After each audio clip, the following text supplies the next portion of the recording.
Bismillahirrahmanirrahim. Assalamu alaikum. Dear students of grade 9, welcome to your biology class. In today's lesson, we are going to discuss the topics Golgi apparatus and lysosomes. These two, Golgi apparatus and lysosomes, are actually cell organelles, which are the subcellular structure of cell. These topics are mentioned in chapter number 4, cells and tissues, on page number 64 of your biology textbook. So first we are going to start from the Golgi apparatus. These are also called Golgi complex or Golgi complex. So we can start from the discovery of the Golgi apparatus first. Discovery. What is the meaning of discovery? That who was first discovered? Golgi apparatus. So first heading is discovery. Actually, Golgi apparatus was discovered by an Italian physician. Italian physician means एक Italy से ताल्लुक़ रखने वाले जो doctor हैं, physician हम कहते हैं डॉक्टर को, जिनका नाम है कैमेलो गोल्जी। इन्होंने सबसे पहले एक सेट ऑफ फ्लैटेंड सैक जो है वो सेल के अंदर दरियाफ्त किया, जिसको उन्होंने गोल्जी कॉम्प्लेक्स या गोल्जी एपरेटिस का नाम दिया। And another thing about this scientist that in 1906 में गोल्जी ने क्या किया? Golgi was awarded Nobel prize. Golgi को नोबेल प्राइज़ से नवाजा गया, जो दुनिया का सबसे बड़ा अवार्ड कहलाता है। सो नोबेल प्राइज़ अवार्ड इनको किस चीज़ पे मिला? For the contribution he made in physiology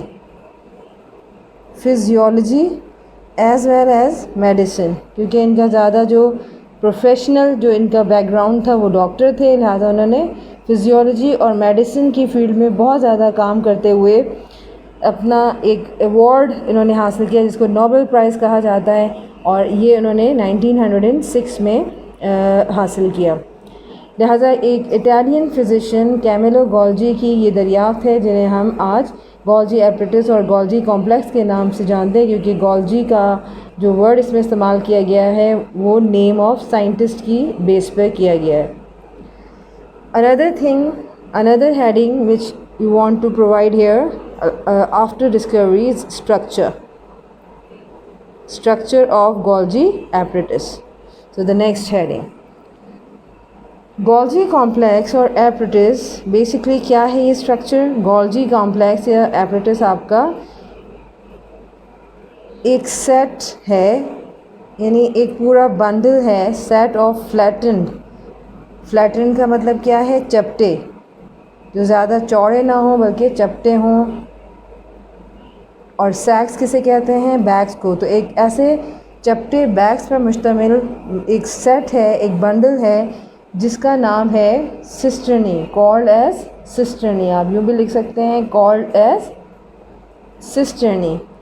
इस सेट ऑफ फ्लैटेंड सैक को क्या कहा जाता है, जिनसे मिलकर गोल्जी एपरेटिस बनता है? It is called cisternae and it is present in cell. So finally we can say that what is cisternae? It is a set of flattened sac and it is responsible for making Golgi apparatus. So Golgi apparatus किस चीज़ का combination है, किस चीज़ से मिलकर बना है? एक चपटे बैग से मिलकर बना है, या चपटे बैग्स की डिफरेंट लेयर्स की शक्ल में ये बैग्स इकट्ठे होते हैं, जिनको हम सिस्टर्नी कहते हैं। And in this set many cisternae are, और इस गोल्जी के पूरे सेट के अंदर कई सिस्टर्नी, यानी मैनी सिस्टर्नी मीन ये कई फ्लैटेंड जो सैक्स होते हैं, ये क्या होते हैं? आर स्टैक्ड ओवर, एक दूसरे के ऊपर अरेंज हुए वो होते हैं, एक दूसरे के ऊपर एक अरेंजमेंट बनाते हैं, और इस अरेंजमेंट के साथ जो है वो एक पूरा सेट आपको नज़र आता है, that is called the Golgi complex. And the complete set, यानी यहाँ पर अगर हम पूरा गोल्जी एपरेटस को हम डिफ़ाइन करें तो हम कैसे डिफ़ाइन करेंगे? द कंप्लीट सेट ऑफ, यानी पूरा सेट जो कि सिस्टर्नी से मिलकर बना है, ऑफ सिस्टर्नी, यानी सिस्टर्नी का मुकम्मल सेट क्या कहलाता है? Is called Golgi apparatus. G आप कैपिटल लिखेंगे, Golgi apparatus, and or another name Golgi complex. So again G is capital, Golgi complex. So this is the structure of Golgi apparatus. Next heading related to Golgi apparatus is occurrence or presence, and meaning of this heading is related to that Golgi apparatus is present where. Where is Golgi apparatus present? In animal or plant, or you can also say it is double membrane bound organelle. So it is found in, Golgi apparatus is found in both plant and animal cells. ये दोनों यानी plants और animal cells में पाया जाता है. Along with it, the next heading is function of Golgi apparatus. Now the heading is functions or role of Golgi apparatus for the cell. So Golgi apparatus actually modifies the molecules. What is the main function? Golgi apparatus or complex modifies, that is changes. Modifies mean it changes the molecules which are coming from rough endoplasmic reticulum. Coming from rough endoplasmic reticulum. So what is the meaning of RER here? Rough endoplasmic reticulum. Mainly the rough endoplasmic reticulum is involved in protein synthesis. So mostly the molecules which are coming from rough endoplasmic reticulum are protein molecules, and when these molecules reach up to Golgi apparatus, Golgi complex or Golgi apparatus actually packs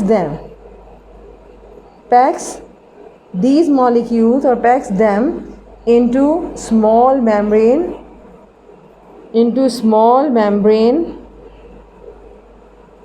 इनको Golgi apparatus छोटी सी membrane bound सैक्स में, जिसको आप क्या कहेंगे? Membrane bound सैक्स का मतलब कि सैक का मतलब मैं आपको बताया था कि बैग्स की तरह. सो ये छोटी सी मेम्ब्रेन बाउंड जो बैग्स होते हैं, एक तरीके से आप इनको वेसिकल्स कह सकते हैं. सो दे आर कॉल्ड, ये छोटे छोटे बैग्स क्या कहलाते हैं? They are called Golgi vesicles. इनको गोल्जी वेसिकल्स कहा जाता है. एंड दीज सैक्स और दीज गोल्जी वेसिकल्स, ये सैक्स यानी बैग, सैक्स हम किसको कह रहे हैं? सैक्स का मतलब होता है bag like structure, bags. So these sacs can be transported, और फिर ये बैग्स या जो भी वेसिकल्स हैं ये क्या होते हैं? ये ट्रांसपोर्ट होते हैं टू वेरियस लोकेशन, यानी मुख्तलिफ़ जगहों पे, सेल के अंदर भी और सेल के बाहर भी. वेरियस लोकेशंस का क्या मतलब है? कि inside the cell, that in cells, और टू इट्स एक्सटीरियर, यानी टू एक्सटीरियर मीन सेल के बाहर भी चले जाते हैं, to its exterior. And in which form they are transported? In the form of, these vesicles are transported in the form of secretions. Liquid की शक्ल में ये ट्रांसपोर्ट होते हैं in the form of secretions. Now here you can observe the structure of Golgi apparatus. यहाँ पर आपको structure of Golgi apparatus नज़र आ रहा है, जिसमें सबसे पहले मैंने आपको बताया था that Golgi apparatus is actually a set of flattened sacs. So here you can see the flattened sacs. ये जो आपको मैं नंबरिंग से मैं शो कर देती हूँ, 1 2, ये छोटा सा आपको फ्लैट सैक या फ्लैटन सैक स्ट्रक्चर नज़र आ रहा है. ये कितने हैं इस वक्त आपको जो नज़र आ रहे हैं? 3 4 and 5. So these 5 structure which you can observe in this diagram are called cisternae. ये सेट ऑफ फ्लैटेंड सैक्स क्या कहलाते हैं? सिस्टर्नी। और इन सेट में जो मुख्तलिफ सिस्टर्नी आपको नज़र आ रहे हैं, they are stacked over each other, एक दूसरे के ऊपर अरेंज हुए हुए हैं। और ये कंप्लीट सेट जो है वो आपका क्या कहलाता है? This complete set of cisternae is called Golgi apparatus. Next thing that is related to the function. Now, the Golgi complex modifies molecules coming from rough endoplasmic reticulum. अब Golgi apparatus क्या करते हैं? Golgi apparatus जो हैं वो उन molecules को, ये हैं वो मॉलिक्यूल्स, क्लियर? मॉलिक्यूल्स आपको कहाँ नज़र आ रहे हैं? इनसाइड, ये डॉट्स आपको नज़र आ रहे हैं, ये मॉलिक्यूल्स हैं। अब Golgi apparatus क्या करते हैं? Golgi apparatus इन मॉलिक्यूल्स के अंदर चेंजेस लाते हैं, इनके अंदर तब्दीली लाते हैं। और तब्दीली के नतीजे में क्या होता है, ये कहाँ से आते हैं, ये भी आपको पता होना चाहिए। मॉलिक्यूल्स और वेसिकल्स, जिसके नज़र आ रहा है आपको एक राउंडेड स्ट्रक्चर, इसको वेसिकल कहते हैं। और फ्रॉम कहाँ से आते हैं? RER, यानी रफ एंडोप्लाज्मिक रेटिकुलम से ही आ रहा है। अब ये वेसिकल जैसे ही गोल्जी एपरेटिस के साथ फ्यूज़ होते हैं, यानी इनके साथ जुड़ जाते हैं, तो गोल्जी एपरेटिस इनका क्या करता है? गोल्जी एपरेटिस इनको पैक करता है स्मॉल मेम्ब्रेन बाउंड सैक्स में। तो ये आपके स्मॉल मेम्ब्रेन बाउंड सैक्स हैं, ये वो बैग्स हैं जिनको हम गोल्जी वेसिकल कहते हैं। So these are called Golgi vesicles. अब ये मॉलिक्यूल्स कहाँ पैक हो गए? यानी रफ एंडोप्लाज्मिक रेटिकुलम से आने वाले जो मॉलिक्यूल्स हैं वो ऑलरेडी वेसिकल्स के अंदर पैक्ड फॉर्म में। लेकिन हम ये भी कह सकते हैं कि ये अगर पैक्ड ना भी हों तो गोल्जी जो है वो गोल्जी कॉम्प्लेक्स इनको गोल्जी वेसिकल्स जो स्मॉल मेम्ब्रेन बाउंड सैक हैं उनके अंदर पैक कर देते हैं। So these are the molecules which are packed and surrounded by the small membrane bound sac. Now what happened next? These sacs can be transported to various location in cell. अब उन्होंने कहा कि जैसे ही packing material बन जाता है तो Golgi vesicles जो है वो क्या करते हैं? गोल्जी वेसिकल्स जो है गोल्जी एपरेटिस के अंदर ट्रांसपोर्टेशन करते हैं, ट्रांसपोर्ट करते हैं इन केमिकल्स को, not only in the form of secretion but these secretions are transported in different forms inside and outside the cell. Suppose कि ये किस तरह से ट्रांसपोर्ट प्रोसेस हो रहा है। मिसाल के तौर पे अगर ये एक साइड पे मैंने एक फिनोमेना बताया, दूसरी साइड पे आपका दूसरा है, so it is for exterior of cell. Exterior जो मैंने यहाँ पर वर्ड इस्तेमाल किया exterior. So exterior of cells अगर मॉलिक्यूल्स को मूव करना है, यानी एक्सटीरियर ऑफ सेल में क्या चीज़ आ गई आपकी? ये सपोज़ करें कि आपकी प्लाज्मा मेम्ब्रेन है जिससे एक सेल का कांटेक्ट दूसरे सेल से होता है, तो प्लाज्मा मेम्ब्रेन। अब प्लाज्मा मेम्ब्रेन के साथ आकर क्या किया? गोल्जी वेसिकल यहाँ से डिटैच हुआ, अलग हुआ। अलग होने के बाद ये अब कहाँ आ रहा है? ये प्लाज्मा मेम्ब्रेन के साथ अटैच हो रहा है और प्लाज्मा मेम्ब्रेन के थोड़े से हिस्से को इसने रप्चर कर दिया है, तोड़ दिया है। और वहाँ से ये मॉलिक्यूल्स, ये क्या हैं? ये मॉलिक्यूल्स हैं जो कि मेम्ब्रेन जो बाउंड वेसिकल्स हैं इनको तोड़कर ये मॉलिक्यूल सेल के बाहर ट्रांसपोर्ट हो रहा है। ये क्लियर हो गई बात आपको? तो यहाँ पर एक चीज़ क्लियर हो गई कि दीज बैग्स और sacs can be transported to various location. तो ये बैग्स कहाँ मूव कर गए? ये एक तरफ एक लोकेशन इन्होंने बता दी है कि ये प्लाज्मा मेम्ब्रेन से जाके अटैच हुए। अटैच होने के बाद प्लाज्मा मेम्ब्रेन को वहाँ से तोड़ा, थोड़ा सा हिस्सा जो है आपको नज़र आ रहा है कि प्लाज्मा मेम्ब्रेन का यहाँ मौजूद नहीं है। अब ये मेम्ब्रेन जो बाउंड सैक्स हैं ये ख़त्म हो जाएंगे और मॉलिक्यूल्स को अगले सेल या अगले नेक्स्ट जो इनकी डेस्टिनेशन है वहाँ पर ट्रांसपोर्ट कर देंगे। Now along with it he can also observe the inside of the cell. Plasma membrane के अंदर ये पूरा इनसाइड ऑफ सेल है। अब इनसाइड ऑफ सेल आप क्या ऑब्जर्व कर रहे हैं कि इन सेल हमने कहा, तो इनसाइड सेल क्या चीज़ है? इनसाइड ऑफ सेल हमारे पास ये चीज़ दिखाई गई है कि बाज़ दफ़ा गोल्जी कॉम्प्लेक्स क्या करते हैं कि गोल्जी वेसिकल्स को, जो मेम्ब्रेन बाउंड आपके मेम्ब्रेन बाउंड सैक्स हैं जिन्हें गोल्जी वेसिकल हम कह रहे हैं, इनको सेल के अंदर भी ट्रांसपोर्ट कर देते हैं। तो ये आपका क्या है? यानी सेल के अंदर ये फॉर्मेशन आपकी क्या है? It is normally for the product for internal use. यानी ये वो मॉलिक्यूल्स हैं जो अभी मेम्ब्रेन बाउंड वेसिकल के अंदर मौजूद हैं और ये अब सेल के अंदर ही यूटिलाइज होंगे। जबकि इस साइड पर जो आपने लोकेशन देखी वो क्या है, वो ट्रांसपोर्टेशन कैसी है, that is normally used in which the materials are transported to outside of the cell. तो ये आपका आउटसाइड आपकी ट्रांसपोर्टेशन हो रही है and this is for the inside transportation of different molecules which are first packed in the Golgi vesicles and then they are transported or move to various locations. So two various locations से आपको समझ में आ गया होगा, that is inside as well as outside of the cell, but in which form? In the form of secretion. The next cell organelle is lysosomes. So this is our next topic. So first heading related to lysosome is discovery. That who was discovered? Lysosome. So in the mid 20th century यानी 20वीं सदी के दरमियानी अरसे में सबसे पहले एक Belgian यानी Belgium से ताल्लुक़ रखने वाले बेल्जियन साइंटिस्ट, नाम था इनका क्रिश्चियन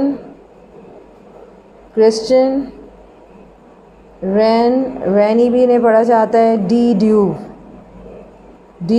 ड्यू ने सबसे पहले लाइसोसोम्स डिस्कवर्ड किए। So in the mid 20th century a Belgian scientist Christian Rene D. Dew discovered lysosomes.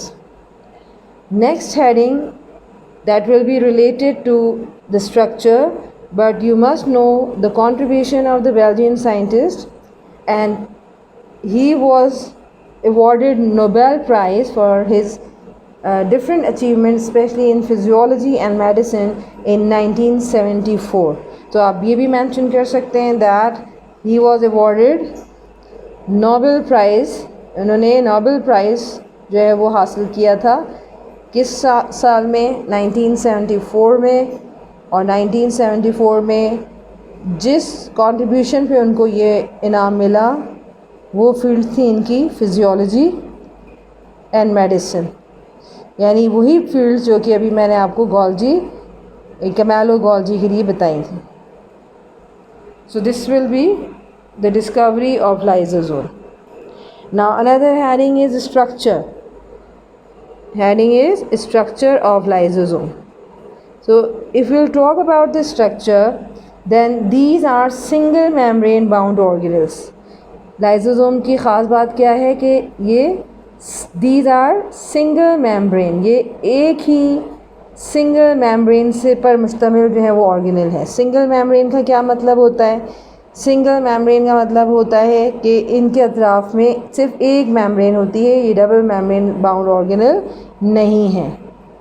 और अगर हम ये टर्म यूज़ करते हैं कि when an organelle is not double membrane और it is a single membrane bound organelle, तो what does it indicate? ये हमें ये शो करता है कि सिंगल मेम्ब्रेन बाउंड ऑर्गेनल्स ना सिर्फ ये कि यूकैरियोटिक में बल्कि प्रोकैरियोटिक सेल्स में भी पाए जाते हैं। Along with it you have to write down function, क्योंकि इनका फंक्शन सिर्फ रिलेटेड है लाइसोसोम्स के हवाले से हम बात कर रहे हैं। इनका फंक्शन जो है वो रिलेट होता है गोल्जी कॉम्प्लेक्स से। और लाइसोसोम्स क्या हैं? समझें कि ये एक प्राइमरी लाइसोसोम की शक्ल में एक राउंडेड स्ट्रक्चर्स हैं, जिस तरीके से अभी आपको मैंने गोल्जी वेसिकल्स बताया। जिस तरह से गोल्जी वेसिकल्स होते हैं बिल्कुल इसी तरह लाइसोसोम्स का स्ट्रक्चर भी होता है। Now along with it you have to write down the function that lysosomes के अंदर क्या चीज़ होती है जो इसके फंक्शंस को कंट्रोल कर रही है। Lysosomes contain digestive enzyme. Lysosome के अंदर मुख्तलिफ़ किस्म के डाइजेस्टिव एंजाइम्स होते हैं। एंजाइम्स क्या हैं? Enzymes are the chemical compound that help in different or various metabolic reactions in order to increase or speed up the biochemical reaction without interfering in them. So they contain digestive enzymes and work for the, और इनका main काम क्या होता है? work for the breakdown and the scientific term that is used for the breakdown is oxidation करना, या आप ये भी कह सकते हैं डाइजेशन ऑफ फूड। ये फूड की डाइजेशन में इन्वॉल्व हैं। एंड एज वेल एज हम थोड़ा सा यहाँ पर डाइजेशन अलग कर देते हैं ताकि हमारा जो नेक्स्ट प्रोसेस है वो भी क्लियर हो जाए। एंड वेस्ट मटेरियल, ये वेस्ट मटेरियल्स की भी ब्रेक डाउन करते हैं। फूड के साथ साथ जो बॉडी या सेल के अंदर, स्पेशली विद इन सेल्स हम बात कर रहे हैं, तो सेल के अंदर जो वेस्ट मटेरियल भी प्रोड्यूस होते हैं उनको भी बॉडी के अंदर ही ब्रेक डाउन, यानी सेल बॉडी के अंदर ही ब्रेक डाउन करना, और साथ साथ फूड की ब्रेक डाउन यानी इसकी डाइजेशन करने में लाइसोसोमल एंजाइम्स जो है वो अपना किरदार अंजाम देते हैं। अपने फंक्शन के दौरान इनका सबसे अहम काम ये होता है कि फ़र्स्ट लाइसोसोम्स क्या करते हैं, लाइसोसोम्स फ्यूज़ कर जाता है, या लाइसोसोम्स फ्यूजेस मीन जॉइन करना, एक तरीके से अटैच हो जाना। और किससे अटैच होते हैं, विद वैक्यूल, यानी सेल के अंदर जो वैक्यूल्स होते हैं, ये वैक्यूल्स अब दो तरह के होते हैं। अगर ये डाइजेशन ऑफ फूड के लिए हैं तो इनको आप फूड वैक्यूल कहते हैं, और अगर ये वेस्ट मटेरियल्स के लिए हैं तो इनको कॉन्ट्रैक्टाइल वैक्यूल्स भी कहा जाता है। तो सबसे पहले लाइसोसोम्स अपने फंक्शन परफॉर्म करने के लिए क्या करते हैं, लाइसोसोम जो हैं, या एक लाइसोसोम अगर हम लिख रहे हैं तो लाइसोसोम लिख के आपने फ्यूजेस लिख देना है। सो लाइसोसोम और uh lysosome fuses with the vacuole. Lysosome सबसे पहले वैक्यूल से जो है वो जाके अटैच हो जाता है, और वैक्यूल के अंदर क्या चीज़ होती है, वैक्यूल कंटेन द टारगेटेड, उस वैक्यूल के अंदर होता है टारगेटेड मटेरियल। अब ये टारगेटेड मटेरियल मैं आपको बता चुकी हूँ कि ये टारगेटेड मटेरियल या तो फूड होगी या आपके वेस्ट मटेरियल्स होंगे। सो टारगेटेड मटेरियल क्या है, टारगेटेड मटेरियल्स आपके दो हैं, एक फूड और दूसरा आपका waste material. Now and its enzymes break down, किसके एंजाइम्स, लाइसोसोम्स के एंजाइम। लिहाजा जैसे ही ये कॉम्बिनेशन होता है, ये अटैचमेंट होती है, तो लाइसोसोम्स के एंजाइम उन टारगेटेड मटेरियल की ब्रेक डाउन कर देते हैं। So break down the material, चाहे वो फूड हो या waste materials. So this function is related to lysosome, कि ये फंक्शन किससे रिलेट किया हमने, lysosome. Now you will observe the structure and the function of lysosome in the next part. This diagram shows you the function of lysosomes. So here you can see a flattened or set of flattened sacs. These set of flattened sacs are called cisternae. So this is the structure of Golgi apparatus, Golgi complex or Golgi apparatus. So there is an association of Golgi complex with lysosomes. As you can see, there are some vesicles containing different materials in it. So these vesicles are actually acting as the primary lysosomes after detaching from the Golgi complex. That is lysosomes. Primary lysosomes you can also say.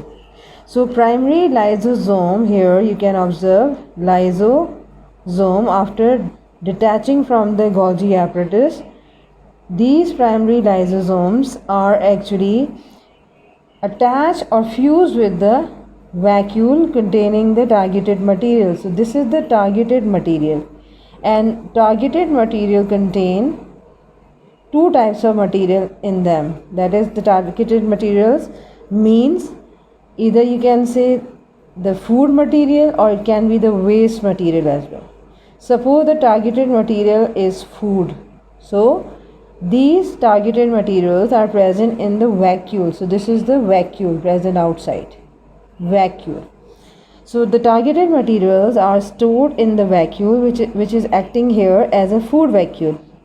Both of these, that is the primary lysosome as well as the targeted material present inside the vacuole, both of these attach with each other. So this attachment is represented here in this form. So this process is called fusion, यानी आपस में मिलना.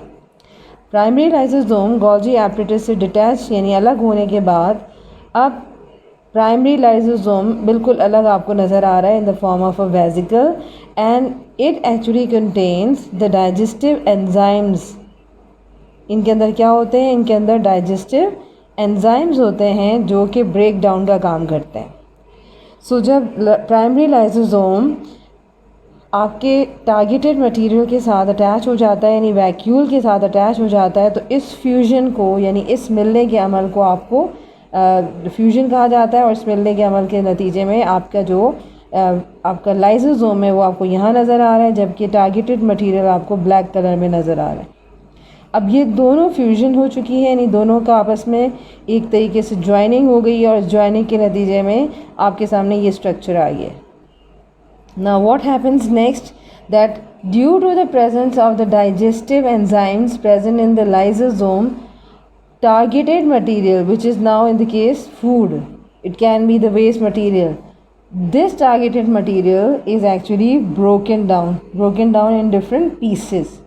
So these are the pieces of targeted material। यानी जो targeted material आपने देखा था कि वैक्यूल के अंदर मौजूद है, उस टारगेटेड मटेरियल के साथ क्या हुआ, लाइसोसोम्स के अंदर जो डाइजेस्टिव एंजाइम्स थे उन्होंने इस टारगेटेड मटेरियल पर अटैक किया, इसको तोड़ दिया। इसको किस में तोड़ दिया? पीसेस में। यानी एक था ये पूरा स्ट्रक्चर, इसको 3 पीसेस में डिवाइड कर दिया। और इस तरीके से डाइजेस्टिव एंजाइम जो कि लाइसोसोम में मौजूद थे उन्होंने अपना काम करने के बाद वो प्रोसेस से एक तरीके से इन्वॉल्व नहीं हुए, प्रोसेस में यूटिलाइज़ नहीं हुए, बल्कि उन्होंने क्या किया, उन्होंने अपना काम किया ब्रेक डाउन का, और ब्रेक डाउन के बाद वो सेपरेट आउट हो गए। वो इंटरफेयर उन्होंने नहीं किया कि उन्होंने इंटरफेरेंस के बगैर अपना काम किया और उस टारगेटेड मटेरियल को छोटे छोटे टुकड़ों में, हिस्सों में तकसीम कर दिया। So this is the main function of lysosome. This is the end of today's lesson as well. So Allah Hafiz.